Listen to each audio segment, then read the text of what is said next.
Роуминг како дома.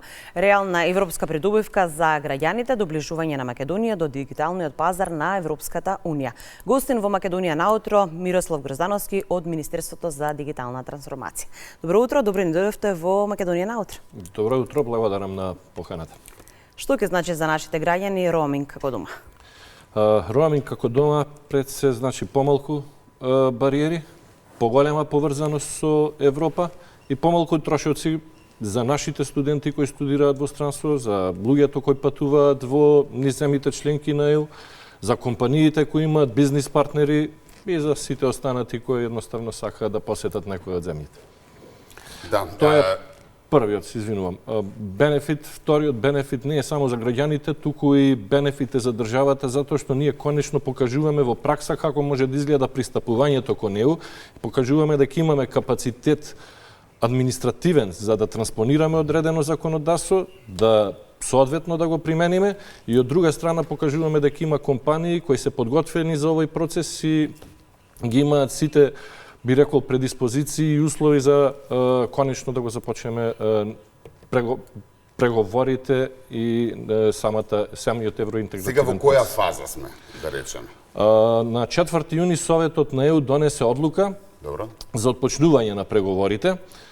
Тоа не значи дека веднаш граѓаните ќе ги почувствуваат придобивките. Со оваа одлука практично се отвора можноста за земјите од Западен Балкан да влезат во областа Roam Like at Home, која веќе функционира на ниво на Европската Унија. Оваа одлука, следната фаза практично е почеток на самите преговори за таквиот договор, бидејќи истиот не е дел од спогодбата за асоциација и стабилизација.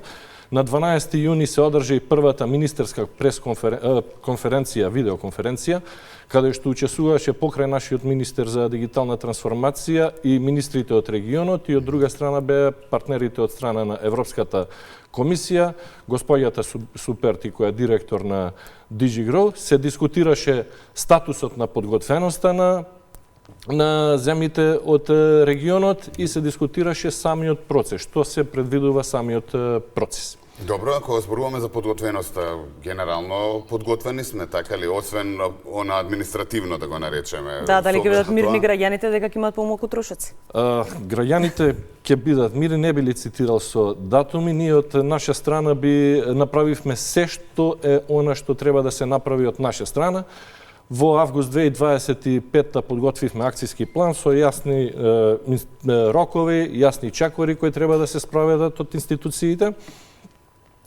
Декември некаде веќе имавме и првите 4 ГАП анализи кои покажаа што е она на што треба да работиме. Врз основа на тие ГАП анализи ние подготвивме закон и 5 подзаконски акти кои на крајот од февруари ги доставивме на мислење до Европската комисија. Значи ги имаме сите практично целиот механизам за имплементација. Она што се очекува во следниот период, како што кажав, од добивање на драфт договор од нивна страна, кој би бил разгледан и конечно потпишан. По потпишување на тој договор, Европскиот парламент треба да го одобри, исто така и нашето собрание. По завршување на таа фаза комисијата ќе донесе акт за спроведување и ќе се даде одреден период на адаптација за операторите, бидејќи не се само операторите од наша страна, туку тоа се операторите од целата Европска Унија.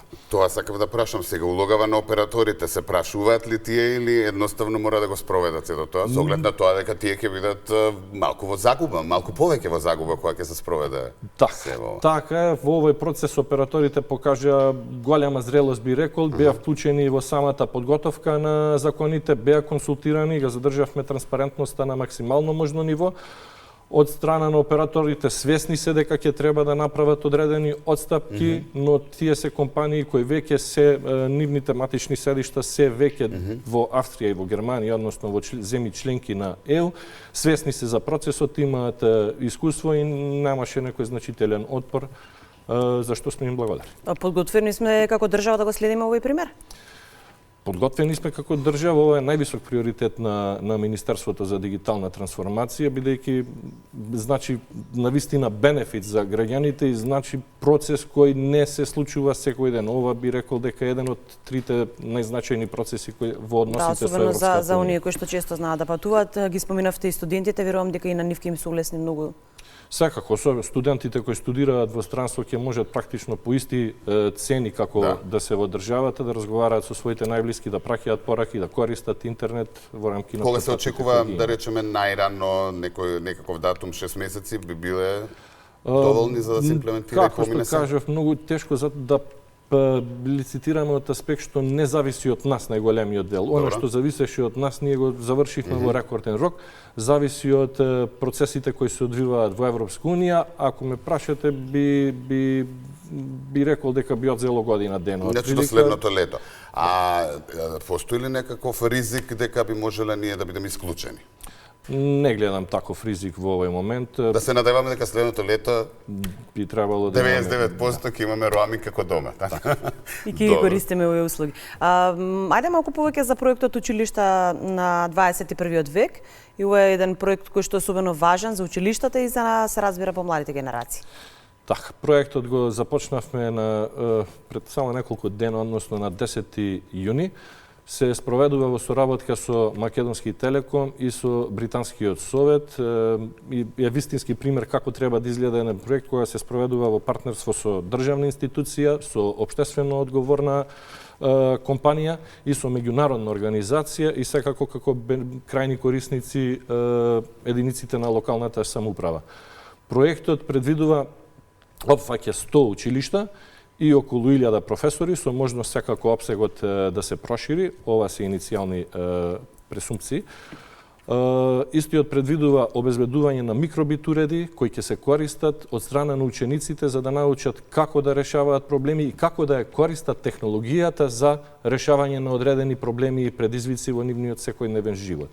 Ги упатуваме учениците, а воедно и професорите, дека дигиталните вештини не се само наменети за информатичари, туку се наменети за сите во секоја област. Со инвестиција во овие дигитални вештини, ние нема да добиеме само добри информатичари. Ние ќе добиеме добри лекари, ќе добиеме добри угостители, добри земјоделци, добри компании, компетентни компании кои ќе имаат конкурентни производи на пазарот по поевтина цена, а поголем. Кој се ќе биде опфатен во втората фаза? Во втората фаза се опфаќаат 1000 професори, а учениците кои ќе бидат опфатени од страна на овие 1000 професори се на 9 и 10 годишна возраст. Практично сите кои ќе бидат опфатени во овие училишта. Возраста е така одредена затоа што во тој период децата се најмногу љубопитни, прашуваат зошто, како, што ќе се случи ако направат одредена работа и она што е најважно, не се плашат да погрешат, тестираат и не се срамат да прашуваат. Да. Малку да се насочиме на вештачката интелигенција. Ќе зборуваме и за Везилка, односно Националниот центар за вештачка интелигенција, кој што беше промовиран во мај. Колку во вашето министерство се размислува за поголема имплементација на вештачка интелигенција во секојдневието кај граѓаните? Кон што целам? Малта пред известно време имавме можност да прочитаме дека за секој граѓанин обезбедува, не знам, одреден период користење бесплатно од ChatGPT. До кај сме ние со сето ова и имплементацијата на вештачка интелигенција и колку реално во Македонија се употребува?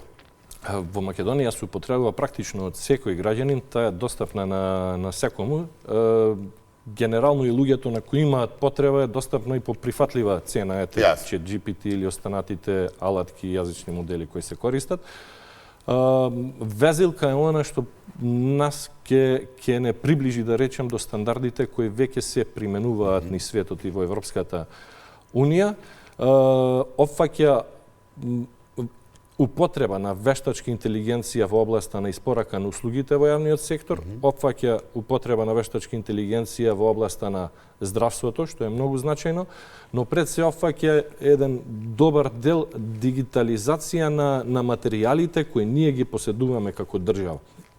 И со употреба и дигитализација на овие модели, тие јазични модели кои ќе се развијат во рамки на проектот ќе можат да учат од нашите материјали кои се достапни на македонски јазик, бидејќи реално сега во околината на интернетот недостасуваат материјали на македонски јазик кои ќе го представат македонскиот контекст на работите. И ова е проект кој првенствено се бави со овие три аспекти, со што ќе се овозможи и другите јазични модели да црпат информација од овој јазичен Значи тоа значи полнење на информации кај чет-ботовите, односно сите чет-ботови треба да бидат со што повеќе информации за да може да функционира, да објасниве нели за луѓето кои што не им е баш јасно. И затоа се случува кога ќе ни одговара, да речеме ChatGPT или некој чет-бот, да меша зборчиња и така натаму. Тоа е сепак до нас, треба да имаме некој дата центар кој што постојано ќе го полни тој џет-бот. И ќе се обновува, се разбира, затоа што многу често имаме погрешни информации, а вештачката интелигенција многу често ја користат и младите. Па некако да внимаваме и во тој дел. Да, секогаш треба да се биде внимателен. Генерално сега јазичните модели кога се употребуваат, повеќе би требало да се употребуваат во насока да му се даде одреден промпт и насоката на која сакаме да го добиеме одговорот и секогаш да провериме дали информациите кои ги црпи од одреден линк или пак самиот генерира одреден одговор кој не секогаш е вистина. По добивање на секој одговор добро е да се побара и од самиот чат-бот линк од каде што е исцрпена таа информација и да се провери самиот линк дали е во таква форма како што е даден одговорот. Одлично, тоа значи дека не заостануваме, има многу што да се зборува, но ќе оставиме за следна прилика. Ви благодариме за денешното гостување во Македонија наутро. Се надевам да отворивме многу убави теми и повторно ве очекувам да ни бидете гости. Благодарам уште еднаш на поканата.